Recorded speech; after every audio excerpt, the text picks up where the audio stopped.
Hi, Tom from bkmnutrition.com, and today I want to talk about why having a weight loss goal does not actually help you lose weight in the long term. Now this might sound a little bit strange because we're always told we have to have goals and we have to set ourselves goals and so we know what we're looking to achieve. But the problem with a weight loss goal is quite often it's an unrealistic target and one that most people have just plucked out of the air. And let's have an example. Think back to the last time that you decided you wanted to lose weight or go on a diet or whatever.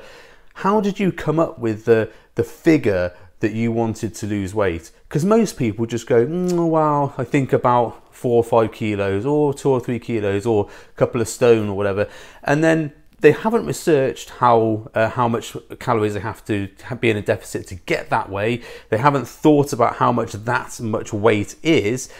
They've just decided that, oh, okay, 2 or 3 kilos would be nice, or 4 kilos would be nice, or whatever. And then that becomes the benchmark. That becomes their target. And there's no, they haven't researched it. There's no scientific evidence to back it up. All they've done is just gone, I think I'd like to lose that much weight.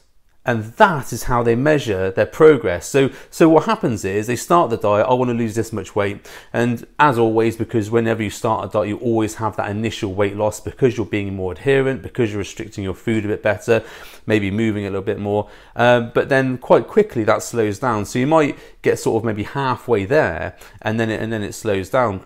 Now the issue you've got there is that because you've set that weight loss goal, that then becomes your mark of success or failure. Now I want you to think about these other things. The fact that when you set a weight loss goal, you're setting yourself up for, I need to get to that weight. That hitting that weight is the measure of my success. But also there's another factor here, because we never really want a weight loss goal. What we're actually looking for is a fat loss goal, and how much fat can we lose in order to look a certain way. Because no one, unless you're in a competition which requires you to be a certain weight to make the competition, no one really thinks, right, I need to be 7 kilos lighter in order to be happy. What really makes you happy is going on the beach, feeling comfortable in a bikini, or being able to play with your kids without getting out of breath, or being able to get your trousers on without needing a bit of a suck in of air to do it, or being able to get a shirt that actually is tailored to fit you rather than having to get a really big shirt which just looks awful. Those are the measures of success. Those are the things we actually are looking for. But the problem is those things aren't really measurable. You can't really track it over time. It's just, oh, one day you get into your shirt and, oh, I've achieved my goal. So here's the other thing, is that although we set ourselves weight loss goals, actually the goal is, I want to go on the beach looking, I want to go swimming, I want to get in the bed, into the shirt, all these other things. Those are the actual goals we want.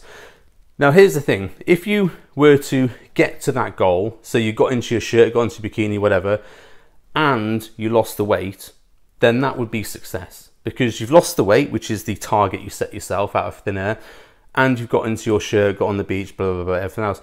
So you've actually, in that situation, you've done 2 things which marks of success. Let's think the other way. So let's say you got into your shirt or your bikini or whatever, or you lost the weight, blah, blah, and you were able to play with your kids and have an out of breath, or the thing you wanted to achieve, you got there, but you didn't hit your weight. In your mind, although you might not say it, in your mind it would be a failure because you haven't hit the weight that you wanted to hit. So here's what happens, and this is why a lot of people get undone with their diets.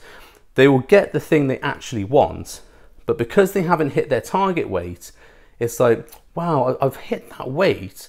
So what would happen if I dieted a bit longer or a bit harder and got down to my weight? Obviously, I would feel better. And so what happens is they push the diet a little bit harder, they restrict their food a little bit more to try and get that perfect weight they're aiming for. And actually that action pushes them back the other way because they become more hungry, more tired, they start to resent the diet a little bit, and they start eating more food, and that becomes then potentially uncontrollable. And what happens is they gain more weight back again, and the thing that they've actually accomplished, which they were looking to do in the first place, then becomes unaccomplished, if that's a word. They tend to gain the weight back again, and they can't get into their shirt again, they don't feel good on the scales, on the beach, whatever. So actually, by pushing harder to get to this other place they wanted to be with weight, they've actually gone back the other way. So that in effect would be a win, but then turns into a loss and a fail. Here's the other option. You lose the weight, so you lose your 7 kilos, 8 kilos or whatever, but you still are not where you want to be. So your visual representation of where you wanted to be, so feeling comfortable on the beach, blah, blah, blah, all those other things, even though you've lost the weight, you still haven't achieved that thing.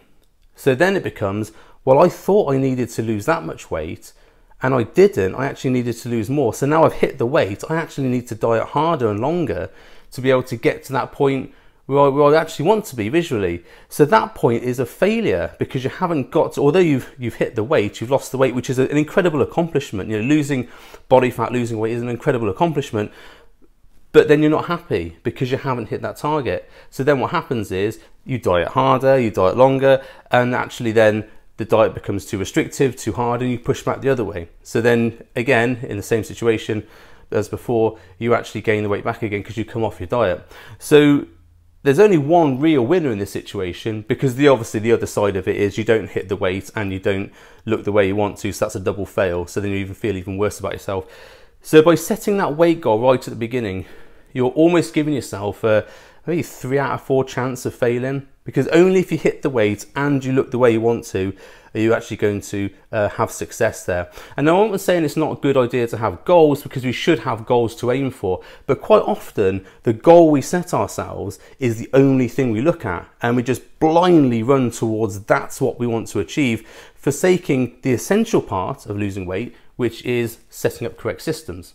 So we have things in place to help us consistently lose body fat, lose weight, and to get to where we want to be. So that if we do have to diet a bit longer, or we do have to go a bit hard on the diet, we can just enhance those systems to make it happen. Most people don't do that. They go on diets which are 6 weeks, lose 2 stone type diets. They lose weight and then they feel quite bad because they've restricted themselves so much. And then what happens is they start where they want to be, or they're there and they still want to lose more weight, and they go back the other way. And then 6 weeks later, they go on another diet, and it's a never-ending circle. So the idea is though, well, it's a good idea to have an idea that you want to lose some weight and lose some body fat. Don't set yourself that rigid target of, I must lose 7 kilos, I must lose 10 kilos. Because as soon as you do that, and as soon as you've got that figure in your head, that's the only figure that you're going to be thinking about when you're trying to improve your body. So don't set yourself a weight loss target, put systems in place in order to lose weight, lose body fat, and then monitor where that's going. Because it might be that if you're training in the gym as well, you're going to gain some muscle. So in which case you're going to gain some weight, but that weight's going to be good weight. That's why it's going to be muscle. It makes you look better and makes you fit into your shirts better, makes you look better on the beach. But if you're always measuring weight loss, that muscle gain will come as a negative, and you'll start to feel bad about that. You might even stop training, which is a really bad thing, because resistance training is brilliant for building muscle and brilliant for long-term health and fitness. And you should do it. You should do some sort of resistance training in the gym or at home.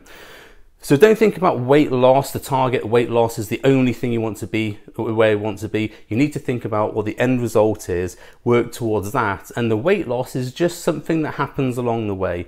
And monitor it every day, keep an average so you can see if the average is going down, that means body fat is going down, and obviously monitor how your results in the gym are, how you feel fitness-wise, how your clothes are fitting.